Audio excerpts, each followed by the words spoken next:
Great. Before there was the Brewers-Cubs rivalry, there was the Brewers-White Sox rivalry. We're going to get into that next. Todd Welter, Locked On White Sox, Chuck Freimund, Locked On Brewers will collide after this timeout on this Locked On crossover.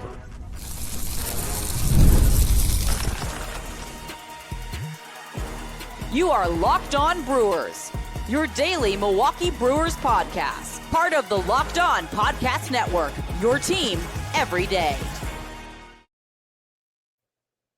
White Sox 7-21. The Brewers a game under the 500 mark. They meet in the first of three coming up, and I call it Comiskey Park. I always will call it Comiskey Park. Chuck Freimund, Locked On Brewers. Todd Welter from Locked On White Sox joining us right now, and looking forward to this series as the Brewers go into Chicago. Like I said, I still call it the old Comiskey. Yeah, you can call it Sox Park. I mean, I still call it Sox Park. Rate Field is better than Guaranteed Rate Field. I'll take that. Of all the corporate sponsorships, I didn't mind U.S. Cellular Field because you could call it the Cell. And, Milwaukee, they had U.S. Cellular Arena. You call it the Cell. That's fine. But, I mean, Comiskey Park, the new Comiskey Park, it never felt like the new Comiskey Park because the old Comiskey Park is now a parking lot. And you remember that, Chuck. I mean, that place was a true ballpark. That was just an old stinky beauty of a mess, just like County Stadium. I was in 83. I went down to cover the ALCS between the Orioles and White Sox. That's back when it was a best of 5, and the Orioles won it in 4 that year. Yep. So I'm looking forward to this. I'm looking forward to doing the show, and I'm trying to get down there to cover one of these games. Last time I was at the new Comiskey was the 93 playoffs when the Sox took on Toronto. That's when Molitor played with the Jays. You guys, the White Sox 7-21, as I mentioned, won on opening day, and I thought, wow, okay. And I'm still looking at several of these games. You guys are in some of these games that you're playing. In fact, a lot of these games I'm looking at, I always see on the scoreboard, White Sox got the early lead, but then at the final score, it's like 4-2 Twins. Yeah, so it's still a little bit like 2024 in that, they are finding ways to lose, but a lot of it's just more, they just don't have a closer, for example. They started the year, they thought Mike Clevenger could close, and that was just, he thought he could. Obviously, manager Will Venable couldn't. He's more of a forward-thinking guy. The problem is they just can't get a guy to get those final 3 outs, and that's what happened against the Athletics yesterday. They take the 2-1 lead in the 10th. Jordan Leisure gets the first out, just can't get the second out, leaves a ball right up over the middle to Luis Urias, too, who blasts a 2-run shot. There's a name from the past for Brewers fans there. So that's just been their problem. They're either winning games by a lot or they're losing very close games because they just don't have either the ability to hit with runners in scoring position, and right now their bullpen just cannot keep the lead tied or close enough. By the way, this episode brought to you by Amazon Fire TV Stick 4K. Turn any TV into your Xbox. No counsel is needed. Head to Amazon.com. Fire TV Locked On to learn more. Looking very much forward to this series. Like I said, these two very familiar to each other from the old days. We'll get to that a little bit, but I like that in baseball now we're playing everybody. Every team is on the schedule. Yeah, I'm actually a big fan of playing everybody. I was never a fan of how you had to play your division 19 times. 13 times I think is just enough. I prefer, I actually would like it if it's like, 2 series in terms of like 2 game series, one at the one market and the other in the other market. But I have no problem alternating how it is. I like that you're able to at least make sure a lot of these stars can come through your markets more than, very rare.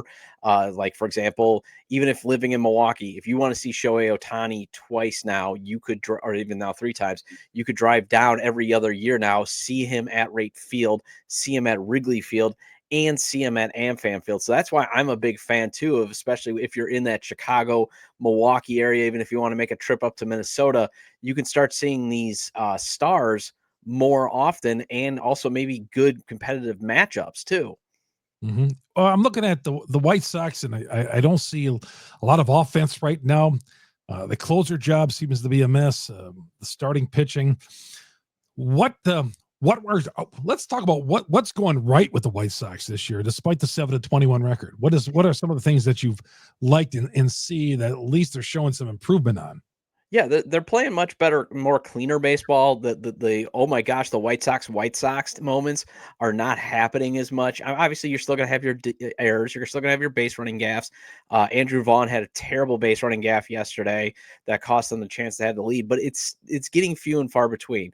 Will Venable has almost been as good as advertised as a lot of people thought. I mean, he had this amazing strategy that I thought was creative because obviously it works. I mean, you look good when it works, but he had Tyler Gilbert open both games on Friday and Saturday, and then they had Brian Eisert open yesterday because one of the reasons he didn't want to have his starting pitching have to go through the Oakland A's lineup more than 3 times, and because the A's destroyed them at right field. So you're starting to see that. Or for example, he laid down a bunt with the bases loaded down 2 runs to set up moving over, gets the run in. Then he sets up and completely gets the double play out. And guess what? Edgar Caro drives in a run. So he's starting to press these buttons that make sense and works a lot that would remind you of a Pat Murphy or a Craig Counsell. So I think that's been going well. And, the starting pitching, it hasn't been great, but it's had its moments. Again, with those openers, Burke, Cannon, and Martin both had great outings. And the biggest thing is, the biggest surprise and the best thing about the season, sorry, Brewers fans, Shane Smith, the Rule 5 pick that the White Sox got from the Brewers. He has been a stud. He's a dude. So if the Brewers are saying he wasn't good enough for a 40-man roster spot, the Brewers better have way better pitchers than this guy because he's giving off Garrett Crochet vibes. Would have kept him over Connor Thomas, who's given him absolutely nothing. The Brewers got the Rule 5 pick from the Cardinals. With us, game under 500. It's been a disappointing road trip so far. 2-5 so far, Todd, on this road trip. And going into Chicago, I think people are looking at this, and I don't like looking at it this way. Well, this is the time we can finish up at 500 and sweep the White. Like they're just going to go in there and sweep the White Sox. I don't look at baseball that way. Yeah, I mean, this is definitely not the other thing that if you're asking what's been right, the White Sox have avoided being that official get-right team that they were last year. And especially the White Sox went up to AmFam last year and fought the Brewers for 3 games. I mean, they basically gave them everything they could handle. So that's one thing, too, that, no Brewers fan can look at this and be like, this is 3 games of get-right, because especially the White Sox have gotten most of their 7 wins. They've gotten 5 of them at home. Especially if they can get the long ball going, then the White Sox definitely have a chance to win games because in every game they've won, they've hit a home run. So that's the other thing. The Brewers have got to keep, the White Sox, if they want to win, from keeping the ball getting out of the ballpark. But they definitely are playing much more cleaner, and they're fighting teams. They went to Fenway, and they only got blown out. It's a moral victory, but they only got blown out once by Boston. They even took 2 of 3 from Boston when their announcers were crowing, saying, oh, man, this is a get-right, series for them. And the White Sox took 2 of 3 and almost swept them. Yeah, I feel like every time any of our sports teams feels like they're going to get right, it's like it's a rude awakening. Yeah, I remember watching that Red Sox series as well. No doubt about it. Chuck Freimund and Todd Welter here. Crossover. Locked on Brewers, locked on White Sox. The White Sox to me, Luis Robert. He's a guy, I feel like he's always on the trading block at the deadline. Seems like the numbers are down for him this year. Yeah, part of that is he's just not a April guy. I mean, there's something, with some international players, they just don't play well in the cold once it starts to warm up. And again, he hit a home run and had a big hit on Sunday against the A's. So that's why I'm not totally worried. Last year, the issue was his injuries, and that's been his entire story of his career is, can he stay healthy? In 2023, he stayed healthy for an entire season, made the All-Star team, probably would have won the MVP had the White Sox not lost 100 games and Shohei Ohtani not have been in the AL. But right now, it's just one of those things where he's trying to figure out how to be more patient at the plate and not chase pitches. And sometimes it's working. And sometimes what it's doing is teams are then taking advantage of him then not swinging as much down and away, which is a good thing. But if they're throwing them for strikes, he's laying off of them and then he's striking out looking. So that's been an issue. He's just trying to he's trying to piece everything together, that what they're asking him to do is be more patient at the plate, look for his pitch to try to launch it, and otherwise get on base and keep the line moving. What is this year all about for the White Sox? We know what happened last year. You just want to see progress, right? So what's the game plan? What is the blueprint that they want towards success? Yeah, the whole exercise of the 2025 season is basically getting as many of their prospects that are as close to the big league level of their core to the major leagues and getting them some runway at some point this season. They've just started to do that with Edgar Carroll, their catcher, and he's been hitting pretty well. He still now has to drive the ball, obviously, out of the park. He's been mostly hitting for average right now. Chase Mydroth was another one that they just called up. He went on the 10-day IL, though, with a thumb injury. Hopefully he's back soon. Brooks Baldwin is showing that he could basically be a super sub. Maybe his ceiling is Ben Zobrist. Otherwise, his floor would be maybe a Bill Hall or a Larry Garcia for the White Sox fans on listening. Bill Hall for the Brewers fans. That type of stuff. And then obviously Shane Smith's development, Sean Burke's development. Those are big keys. Otherwise, eventually Kyle Teal, one of their top prospects, is going to be up. Hopefully Colson Montgomery gets up.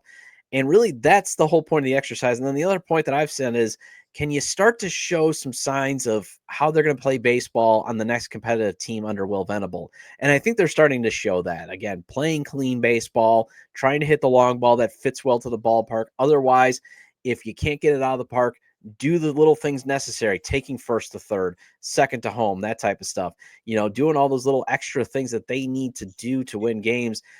That's basically the whole point of the exercise of the season. Because as I've said, wins and losses don't matter. If they win 36 games, who cares? The whole point is you can still lose 30. You can still win 36 games with the arrow pointed up, so long as a lot of your future is looking bright. And that's the biggest point of the season.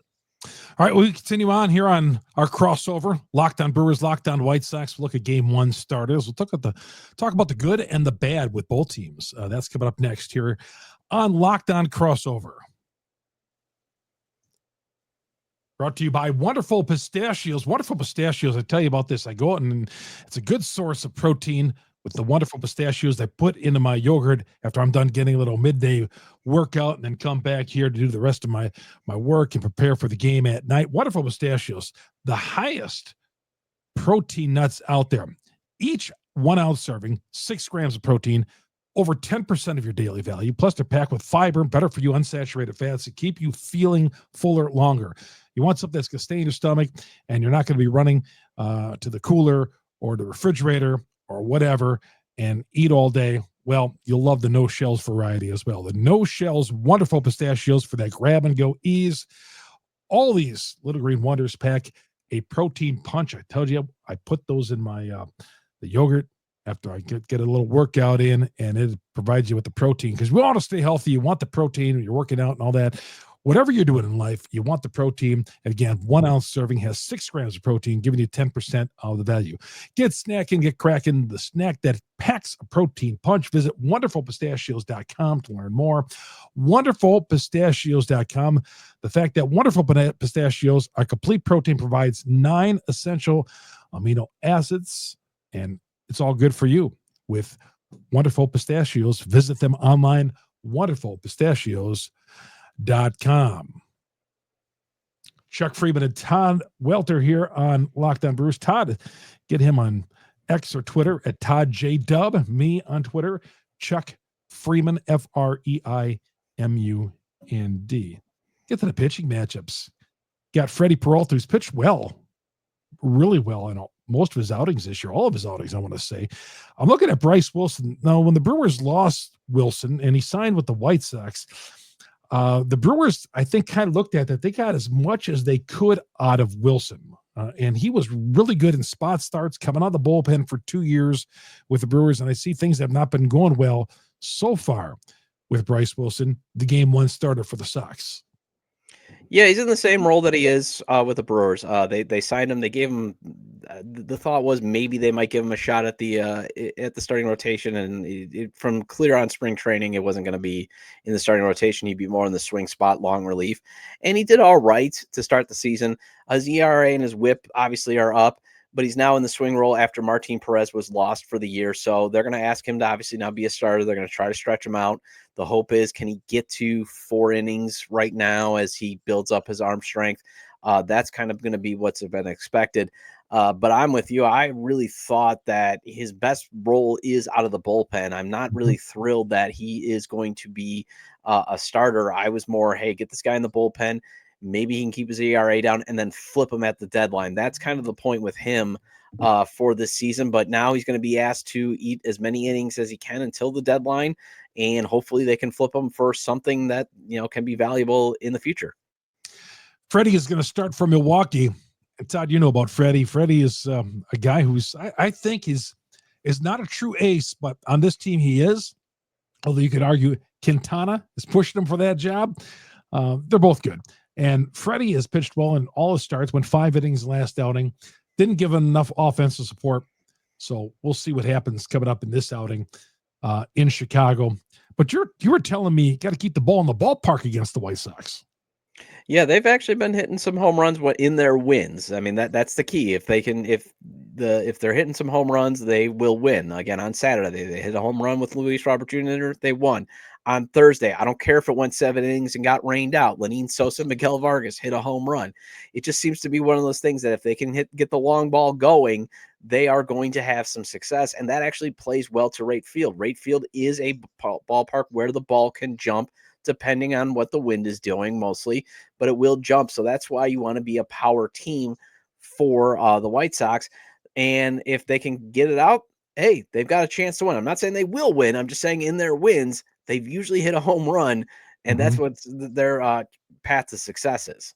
So you'd say that would be the good for the White Sox. That would be the good because they're terrible with runners in scoring position. They're dead last in terms of, I believe, average and OPS. They were 1 for 10 yesterday. I just feel like it's been a running theme on my show when I'm doing it solo is they just cannot produce with runners in scoring position. So if they can get that instant offense, that's going to help them obviously have some success. Sure. I'd say the good for the Brewers, starting pitching. I think the starting pitching is underrated. It's one of the best starting staffs, ERA, pound per pound with anybody in Major League Baseball. The starting rotation has been very good. Quintana has been a great pickup. You guys, I won't see him in this series, but he's been really, really good. And I think anybody the Brewers have thrown out there, and they've gone with 8 or 9 starters so far, it's been really good. Now the bad, well, sometimes they can't get out of their way offensively. There's a few guys in this team where their averages are climbing, not there just yet. Yelich is sitting around 245. Contreras continues to get better. But there's a few guys on this team, and they're going through an injury with Garrett Mitchell now. We'll see how long he's going to be out with the oblique. So center field, Tuesday night, Chourio played in center field on Saturday and Sunday. We'll see what happens in this White Sox series. Had not played on the Major League level, but he's coming off a big series against Colorado, big series in this last series at St. Louis. So hopefully Chourio can get it going. He had been struggling right before that. So the bad is, sometimes with runners in scoring position, got the same problem here. But looking forward to the series. Game 1, you got 2 night games and then a day game on Thursday. And I wonder if we'll see a lot going down there. There's no retractable roof. Is there thoughts with the new Comiskey, another new Comiskey, that they're going to maybe build a retractable roof on the new one? No, nobody seems to have learned what you should be doing in Wisconsin, and that is have a roof, because then you're guaranteed to have 81 games. But I think it comes down to costs is what it is. I mean, they're talking about a $1.9 billion stadium on a vacant land known as the 78, and Jerry Reinsdorf wants taxpayers to pick up $1.7 billion. So you got to cut costs where you can, I guess. Anything north of Nashville needs a roof. I agree, and I don't get why Major League Baseball doesn't even chip in, because part of it is you're protecting to make sure that game does happen. I mean, how many times have games had to be? I mean, again, the White Sox had to play the Twins in basically torrential, rain. It just was steady rain because they were trying to get that game in. I don't know why, because the White Sox come back in August, but they had to try to get that in because it was the series finale. You can't make the double headers. I mean, you would think, you're right, anything north of Nashville, you would have a roof to make sure that you could at least get your games in. Yeah, without question. All right, when we come back, we'll talk about this being an old rivalry between these two from the American League days. We'll continue on with that. Out of this timeout, Chuck Freimund, Todd Welter here on this Locked On crossover. FanDuel, America's #1 sports book. The NBA playoffs are up and going. FanDuel giving new customers an incredible way to get on all the action. Right now, when you join FanDuel, you place your first $5 bet, you'll get $250 in bonus bets if your bet wins. I love how FanDuel makes the live betting so easy.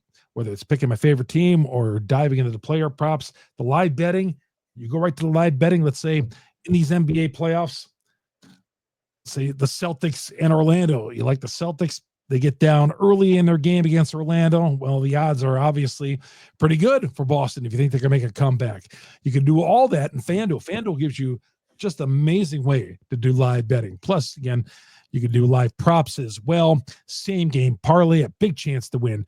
Don't miss out. All the sports are right there. Head to FanDuel.com. Claim your $250 bonus when that first $5 bet wins. You win the $5 bet, they'll put $250 right into your account as a bonus bet. NBA playoffs, Stanley Cup playoffs, Major League Baseball, it's all there ready for you. And take advantage of the $250 in bonus bets right now.